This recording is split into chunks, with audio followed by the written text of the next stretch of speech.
মুঘলদের আদি বাসভূমি এখন কোন দেশ? যে মুঘলরা আগে সমগ্র ভারতবর্ষে দাপিয়ে রাজত্ব করেছিল, আজ কি সেই মুঘলদের কোনো উত্তরপুরুষ জীবিত আছে? থাকলে তাদের বাসস্থান আজ কোনটা? ভারতে মুঘল সাম্রাজ্য প্রতিষ্ঠাতা মোহাম্মদ বাবর, সেই শরীরে দুই বিখ্যাত যোদ্ধার রক্ত প্রবাহিত ছিল। তার পিতার দিক থেকে ছিল তৈমুর লং এবং মাতার দিক দিয়ে ছিলেন চেঙ্গিস খান, আর তাদের মিলিত রক্ত ছিলেন মোহাম্মদ বাবর। তার পিতা ওমর শেখ মির্জা ছিলেন এশিয়ার ক্ষুদ্রতম রাজ্য ফারঘানার শাসক। ফারঘানা বর্তমানে উজবেকিস্তানে অবস্থিত, আর উজবেকিস্তানে আজ গেলেও বাবরের মূর্তি দেখতে পাওয়া যায়। সে যাই হোক, এই মহান মুঘল সাম্রাজ্যের শেষ বাদশাহ ছিলেন বাহাদুর শাহ জাফর। আমরা সকলেই জানি, সিপাহী বিদ্রোহের পর তাকে রেঙ্গুনে নির্বাসিত করা হয়েছিল। এখন প্রশ্ন হলো, এই বাহাদুর শাহ জাফরের উত্তরসূরিরা আজ কোথায়? সেই সময় একজন শাহেনশাহর অনেকগুলো ছেলে মেয়ে থাকতেন। বাহাদুর শাহেরও ক্ষেত্রেও তার ব্যতিক্রম ছিলেন না, তার অনেকগুলো ছেলে মেয়ে ছিল। কিন্তু সিপাহী বিদ্রোহের পর তার বেশিরভাগ পুত্রকেই নির্মমভাবে হত্যা করা হয়, আর কেউ বা পালিয়ে বাঁচে। যারা পালিয়েছিল তাদের হদিশ আমরা দিতে পারবো না, কিন্তু একটা বিষয় দেখার, যে তার সবচেয়ে প্রিয় পুত্র ছিলেন মির্জা ভগত। মির্জা ভগত তার প্রিয় বেগম জিনাত মহলের পুত্র। এই মির্জা ভগতই হয়তো পরবর্তী বাদশাহ হতেন, যদি না সবকিছু ঠিক থাকতো। ব্রিটিশের দয়া দেখিয়ে বাদশাহ তার দুই পুত্রকে সেবারের মতন প্রাণ বক্স দেন। তাদের মধ্যে একজন ছিলেন এই মির্জা ভগত। এদেরকেও বাহাদুর শাহের সঙ্গে রেঙ্গুনে পাঠিয়ে দেওয়া হয়েছিল। মির্জা ভগত আগেই নিকাহ করেছিলেন, আর মির্জা ভগতের পুত্রের নাম ছিলেন জামশেদ ভক্ত। মির্জা ভগত রেঙ্গুনে গিয়ে মারাত্মকভাবে নেশাগ্রস্ত হন এবং নেশা করতে করতে সরকারি যে ভাতাটা পেতেন তা পুরোটাই উড়িয়ে দিয়েছিলেন। আর তাই 1848 সালে, মাত্র 42 বছর বয়সে, বাহাদুর শাহ জাফরের পুত্র মির্জা ভগত, যে কিনা বাদশাহ হতো, সে সামান্য হার্ট অ্যাটাকে মারা যায়।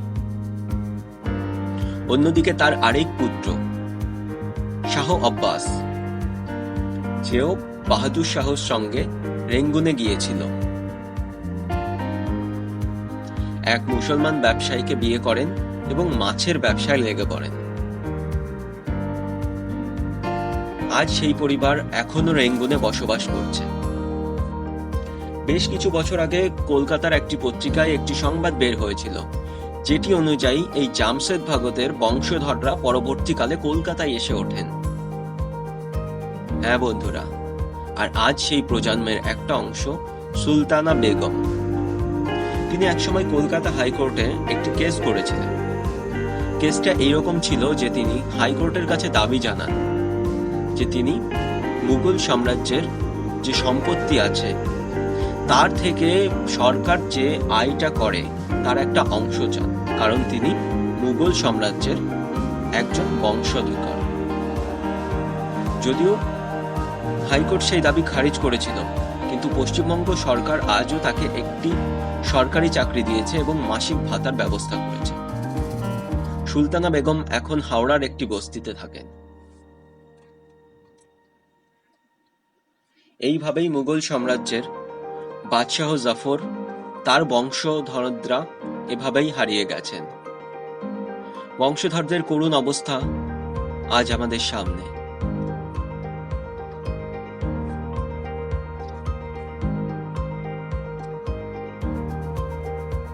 আমার এই এপিসোডটি আপনাদের যদি ভালো লাগে তাহলে অবশ্যই লাইক আর শেয়ার করুন।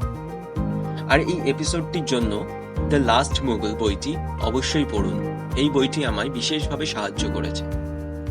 এই লাস্ট মুঘল থেকে অনেকগুলো ভালো ইনফরমেশন আপনি পেতে পারেন। ধন্যবাদ বন্ধুরা। उनके वालिद जो थे वो रंगून में हार्डवेयर का कारोबार करते थे, रहने वाले लखनऊ के थे।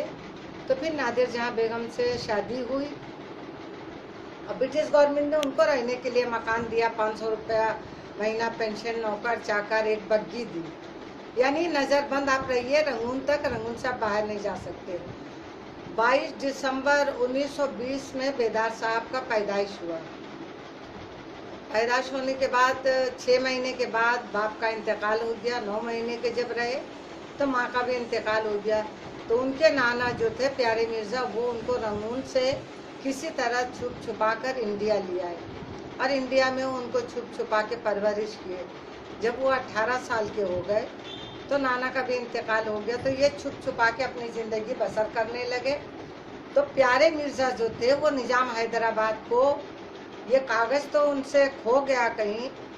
तो बेदार साहब बराबर कहते थे कि मेरे नाना प्यारे मिर्ज़ा जो थे वो निज़ाम हैदराबाद को 3 लाख रुपया दिए थे कि जब मेरा नवासा देश आज़ाद हो या जब वो बालिग हो तो उसे दे देना।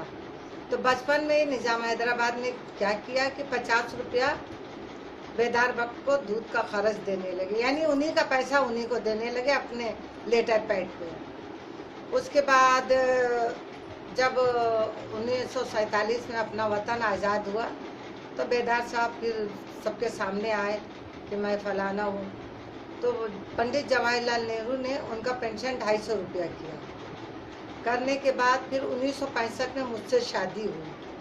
1967 में लोकसभा की किताब में बेदार साहब को टाइटल के साथ 2 पेज में दिया और मुग़ल माना।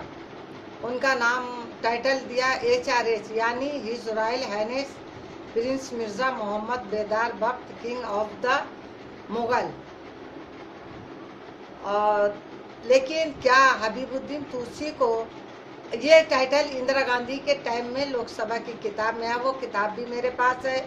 नादिर जहां बेगम का डेथ सर्टिफिकेट रंगून का वो मेरे पास है।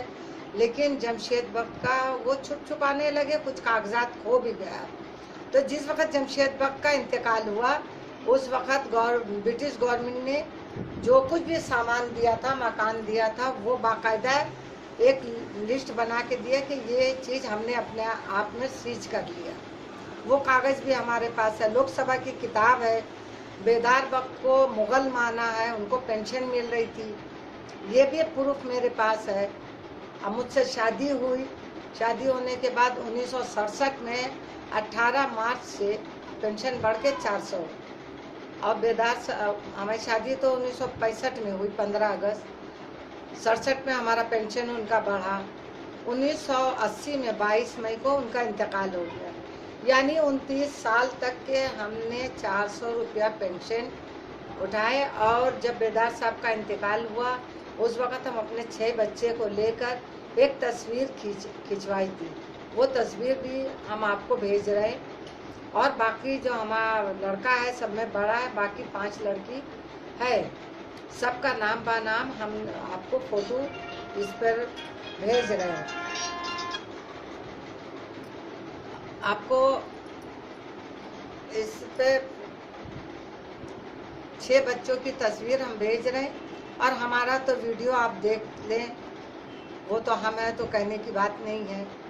तो 1980 से आज तक, अभी 1910 में हमारा पेंशन बढ़कर 6000 हुआ। तो क्या ये ज़माने के हिसाब से और महंगाई के हिसाब से क्या ये 6000 हमारे लिए बहुत है? जिसने आप नज़र उठाकर देखें, जिसने घुटने टेके और उनके पास दौलत है, आज करोड़ों से खेल रहे हैं। और तात्या टोपे, नाना झांसी की रानी, अब बहादुर शाह जफर के ख़ानदान के पास दौलत क्यों नहीं है? क्यों दर बदर की ठोकर खा रहे हैं? तो जिनके पास दौलत है वो शान शौकत से हैं। लेकिन हम तो फ़ख्र इसलिए करते हैं कि 80 साल की उम्र में जो बहादुर शाह जफर ने जंग आज़ादी लड़ी, कैद होकर गए, सब कुछ मुसीबतें झेली, सब कुछ, लेकिन कम से कम मुझको ये सुकून है कि हमारे बच्चों को, आने वाली नस्लों को कोई उंगली ना दिखा सके कि ये गद्दार कौम की औलाद है।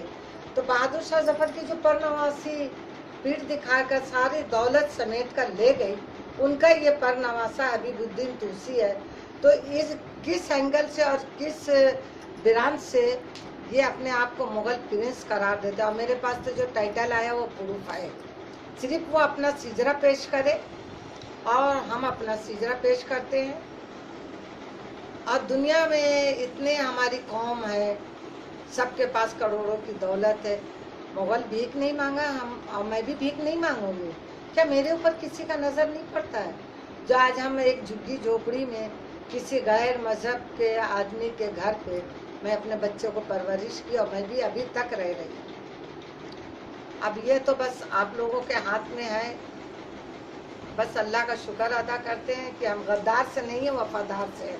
तो क्या अपने वतन से वफादारी करने का अंजाम और इसका सिला आज हम लोगों को ऐसा ही मिला, जो वतन के लिए अपने औलाद को भी कुर्बान कर दिया, उफ तक नहीं किया।